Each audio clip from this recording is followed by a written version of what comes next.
Ubora wa mkeo hukutegemea wewe mumewe. Yeye anapokuja anakufuata, aidha katika madhaifu yako au katika ubora wako. Mpenzi mtazamaji, karibu kwenye The Gold Voice. Ikiwa haujawa mwanafamilia bado wa channel yetu ya The Gold Voice, basi ni wakati wako mzuri kabisa. Karibu kwa ajili ya kusubscribe, lakini pia ili uweze kujipatia masomo yetu ambayo tunaendelea kuyaweka mara kwa mara katika channel yetu, basi ugonge kengele au bofye kengele baada ya kusubscribe, inatokea pale. Hiyo itakusaidia wewe kukata tiketi ya kujipatia masomo yetu pindi tu tunapokuwa tumeyaweka katika channel yetu. Mimi ni Master Trainer wako Tiba Jacobo. Mpenzi mtazamaji, leo tunazungumza mambo ya muhimu sana. Tunazungumza njia 5 za kumfanya mke kuwa bora, hususa wewe mwanaume ambaye unahisi, unaamini umekosea kuoa. Mimi tu ni kuhakikishia kwamba haujakosea kuoa, ila mke aliyekuja amekuja ili aweze kufanywa kuwa mke bora na wewe. Mpenzi mtazamaji, karibu tujifunze pamoja ili katika hilo tukaanze kutengeneza maisha, familia na wake zetu waweze kuwa watu ambao tunawafurahia katika maisha yetu ya kila siku. Njia nambari 1 ya kumfanya kuwa mke wako aweze kuwa bora zaidi katika maisha yako, mpe nafasi ajisikie marikia.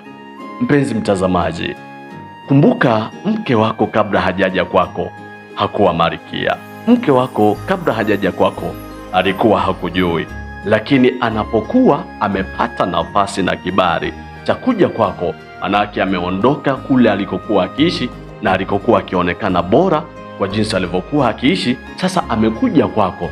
Sasa mwenye jukumu la kumfanya kuwa bora ni wewe. Wenzio walimhesabu kama rafiki, wenzio walimhesabu kama mtoto, wenzio walimfanya kama mjukuu, wenzio walimfanya kila namna, aidha mfanya kazi mwenzao au tu ni mtu mwanajamii kama mtu mwingine. Lakini wewe umekwisha kumfanya mke, mfanye kuwa marikia, na unapompa nafasi sasa ya umarikia, unamfanya aweze kuwa mtulivu katika akili yake, unamfanya moyo wako, unamfanya moyo wake uweze kujoin kwa pamoja. Unapojoin pamoja, anatambua kabisa kwamba yeye na wewe mmekuwa kitu kimoja.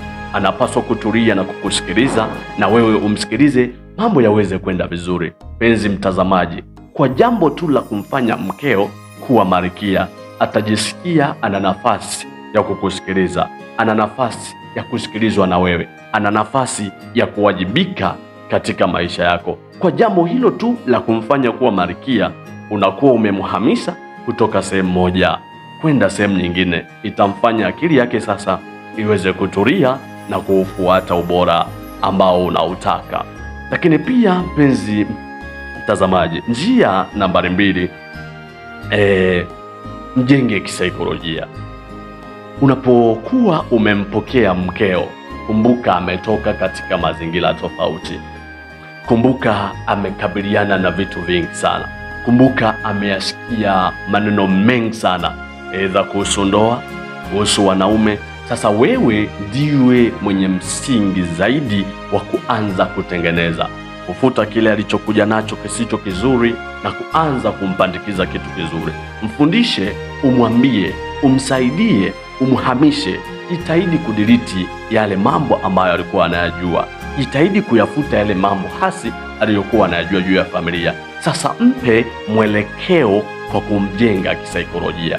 Mwamini, mwambie jinsi gani unamwamini. Mwambie jinsi gani yeye ana nafasi kubwa ya kuweza kuhakikisha kwamba maisha yako yanakwenda. Mwambie jinsi gani unamtegemea na unamfanya kuwa sehemu ya zawadi katika maisha yako. Unapomjenga mkeo kisaikolojia, unamhamisha kule alikokuwa anaishi, unamhamisha kule alikokuwa anaamini, unamhamisha vile ambavyo alivyokuwa anajiona. Sasa unampatia picha mpya. Unapomjenga kisaikolojia mkeo, utamsaidia sana awe tayari kufungua ukurasa mpya kama mke wako halali kisaikolojia, kimwili na kiroho. Penzi mtazamaji, unapomuoa mkeo, hakikisha kabisa unaitengeneza saikolojia yake, kwani amekuja amejeruhika, amekuja na maumivu, amekuja akihesabika kama mtoto bora au mtoto mtukutu, lakini wewe umeshamuona kama ni malkia wako ambaye anakufaa.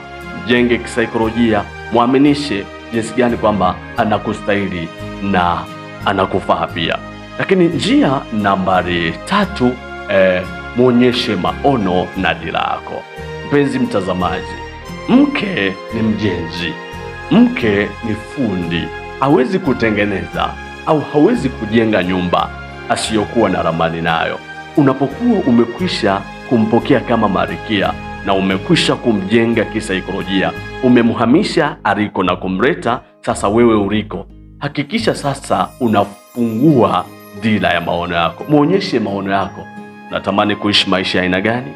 Unapenda aweze kuwa vipi? Lakini pia umsaidie wewe unaamini vipi juu ya maisha. Penzi mtazamaji, mke bora ni yule ambaye anatengenezwa na wewe, ni yule ambaye umeshamkabidhi dira. Unapomkabidhi ramani ya maisha, atajua kusaidia wapi, atajua kwamba akifanya nini atakuwa amekosea, kwa sababu utakuwa umempa dira kamili ya maisha ambayo unayaamini na unayapenda. Mke unapomkabidhi dira, basi anakwenda kukusaidia, ili hali anajua kabisa kwamba hapa natakiwa nipeleke kokoto, hapa niongeze simenti, mchanga umepungua, na kila kitu ambacho kinakuwa kinahitajika kwenye ujenzi wa nyumba anakuwa anakijua vizuri. Lakini kama mwanaume ukisahau kumkabidhi dira yako mkeo, ukijua moja kwa moja, hawezi kujua nyumba gani, nyumba ya aina gani ambayo ungetamani wewe kuijenga. Lakini baada ya kumkabidhi maono, baada ya kumuonyesha maono, baada ya kumshirikisha maono, nambari 4, unapaswa sasa umsikilize bila kumkatiza. Mpe nafasi ya kuzungumza.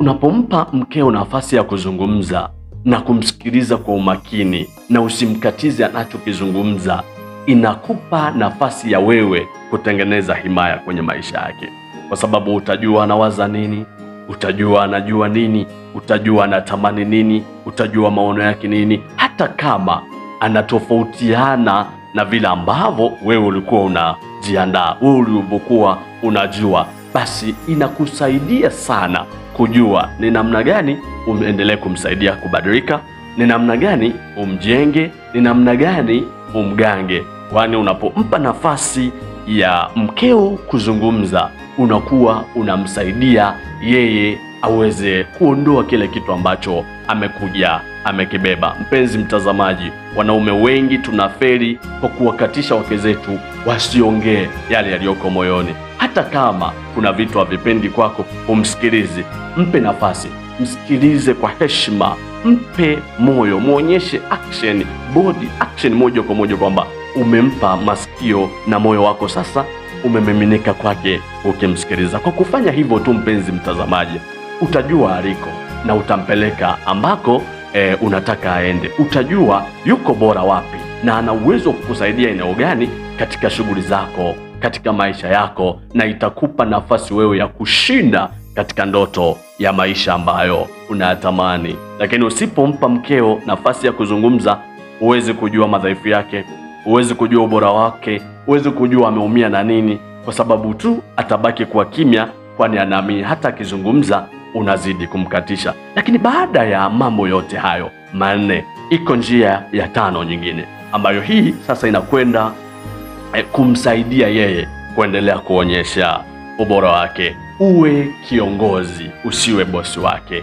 Nambari 5, uwe kiongozi, usiwe bosi wake. Wanaume wengi wanaishi na wake zao kama wafanyakazi, wanaishi na wake zao kama watu ambao wanawaamuru, wanaishi kama mabosi katika familia zao. Mwanaume, kumbuka, wewe sio bosi, wewe ni kiongozi. Hata Biblia inaeleza kwamba mwanaume ni kichwa, ni kiongozi. Wewe wala sio bosi ambaye unatakiwa wewe unaelekeza mambo, isipokuwa unatakiwa uongoze mambo. Unapokuwa ukishirikiana naye na kuongozana naye katika mambo ya msingi katika familia yako, inamfanya aweze kuwa huru.